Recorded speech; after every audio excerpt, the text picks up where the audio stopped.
Hello everybody, my name is Wilson like the volleyball, and today I am super excited to show you how I take my electronic music into a live performance world. Electronic music is inherently kind of a compositional game. You spend a lot of time micro-manipulating pieces and kind of building a song. One detriment that arises with this kind of compositional method is not being able to adequately reproduce what you have written in a live sense, because there's so much going on. In a live setting, it's really difficult to reproduce all the sounds that you worked so meticulously. I've discovered a way of performing my electronic music without sacrificing composition. I'm going to show it to you guys right now. So let's move right into August, which is the song that I'm going to be adding to my live show here.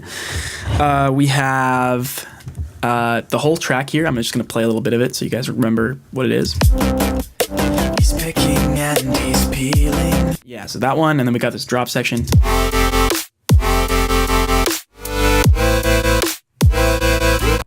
Cool. The primary method of me performing this music is by something called stems. Stems is effectively the consolidation of like pieces of the song into a single stereo audio file, so you can kind of condense your well, in this case, in August's case, it's a 64 track project, and I can condense that into like 5, which is a lot more manageable for me to be able to cut up and trigger individually.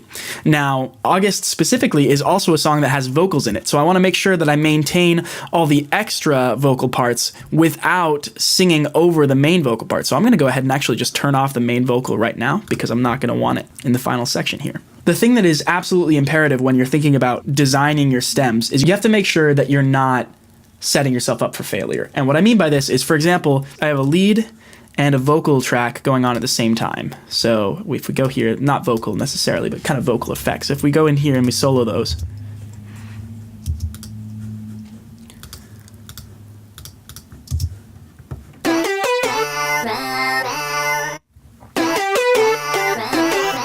so if I wanted to play those separately, it would be really difficult because they're kind of stepping on each other's toes a little bit. But for example, if we don't include these vocal parts, if we just have just the leads by themselves, yeah, you get the idea. It's a lot easier. You don't have to worry about things colliding. So I've thought that through in my mind. I've thought about it through for this piece, and I've decided that I want the leads to be separate. They can be their own thing. I just bounce out just the leads. And then I'm gonna have the verse chords, the drop chords, the sub, and this little ending section all be on one, because they're all really coherent. They do a lot of stuff together.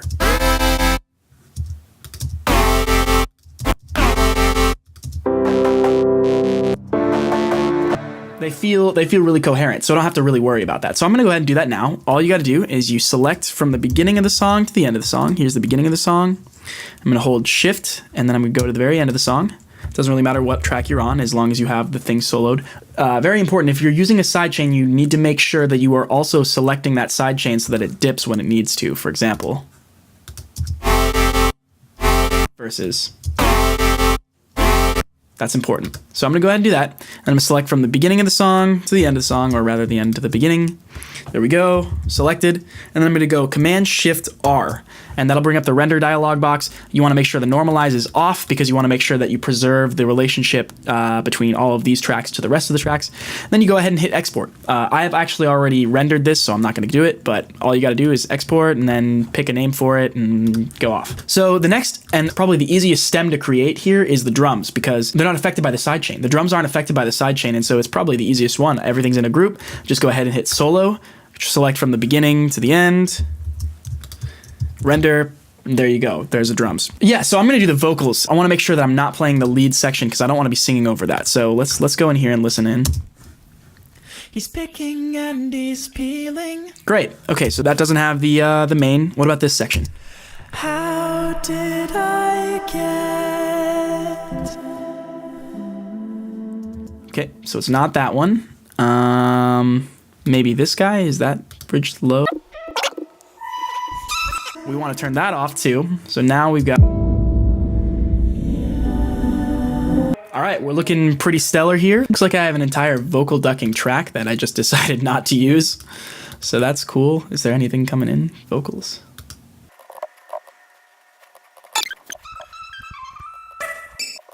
So what I'm going to want to do now is create this vocal stem and make sure that I've got everything going on and nothing stepping on their feet. So I'm just going to make sure that I have all the vocals that I want in the vocal stem selected, and I do. I've got these little brown and low brown. They're named stupid things. But yeah, I've got everything that I want, I think. Yeah, all right, I do. And then I'm going to go ahead and do that same thing that I've done the last couple times, which is where I go from the beginning to the end of the track.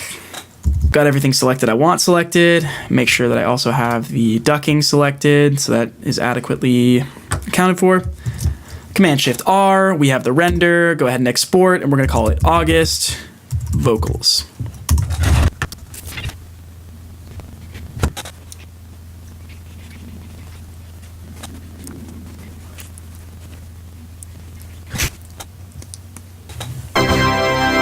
Okay. There we go. There's the vocal sample. If I'm not mistaken, I think that's everything. Let's move into the other track.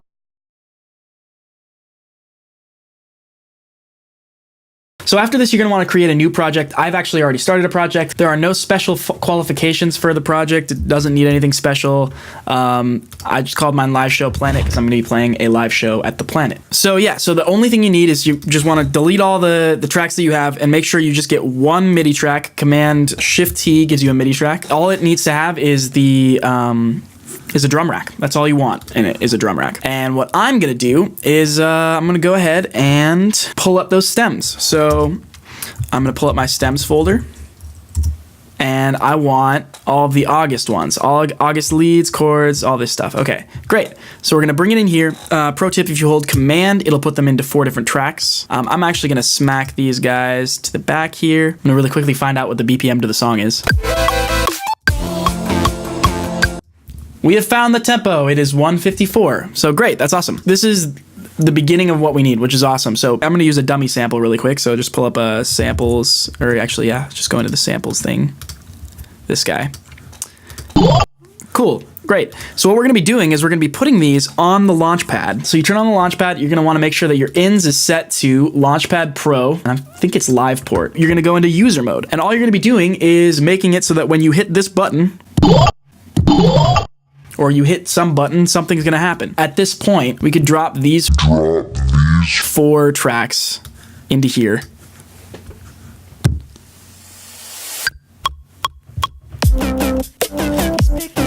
Theoretically, we could just drop them in, play them, it would be cool. But that's really no fun. In fact, that's exactly the opposite spirit of this. The spirit of this is not to just press play on a song that you already recorded. It's to engage and actually play like it were an instrument, the music that you worked so hard to create. What I tend to do at this point is go in here and kind of figure out how I'm gonna play this.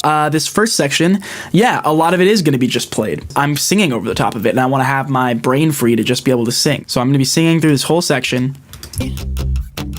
That section too. So I'm singing through this whole first section. So I am in fact going to go in here, Command E, and you split it. And I'm gonna take these first 4 little sections here, and I'm gonna just drop them in these bottom 4.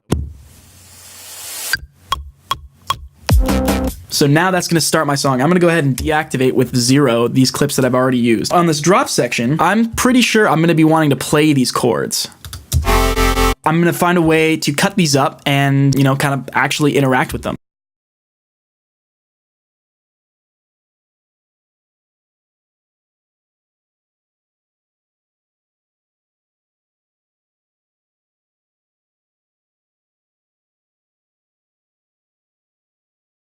And actually, I think I've decided I want this to go a little farther, and this guy too, so that I can start with everything. So yeah, let's go ahead and do that. It's looking pretty clear that there is no vocal material going on in this whole section, so I'm gonna go ahead and just mute that. And then yeah, I'm gonna just pull in this drum track. This drum section is gonna be right, yeah, let's put it here, why not? Actually, So okay, so this is where it comes down to your kind of preference, right? You are the one who's going to be playing this. You can make it really boring and just very literal, or you can kind of choose to move things around and make them more difficult for yourself to play. You kind of get to decide your own difficulty here. It's kind of like Guitar Hero, pick your own difficulty, except it's Launchpad Hero. You want to kind of balance between playability and then also still make it interesting to play. So I think I'm actually going to move this August drum over into this little section. One thing that I do in order to see if I want to play something on here and I don't know exactly where it is on the drum rack, if you press that button, a little yellow little blip comes up on the screen. And so yeah, so I can click this and then click and drag this guy over to here. So now drums are triggered over there. So yeah, so now I'm going to take these chords, which I got a lot of them. I think I'm going to drag them into this place where I just did the drums. I'm just doing one above. This isn't gonna work out perfectly, but yeah. So now I'm gonna actually start just this.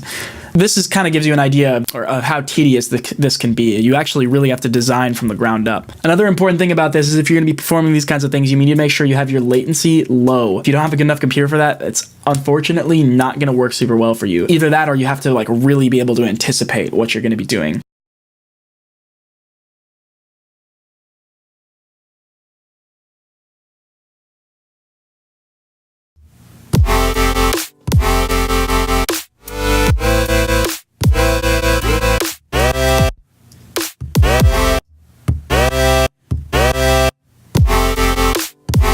So as you can see, it takes a lot of time to kind of figure out exactly how you're going to want to play it and how you are going to play it. That's basically it in terms of how I go about structuring a new song.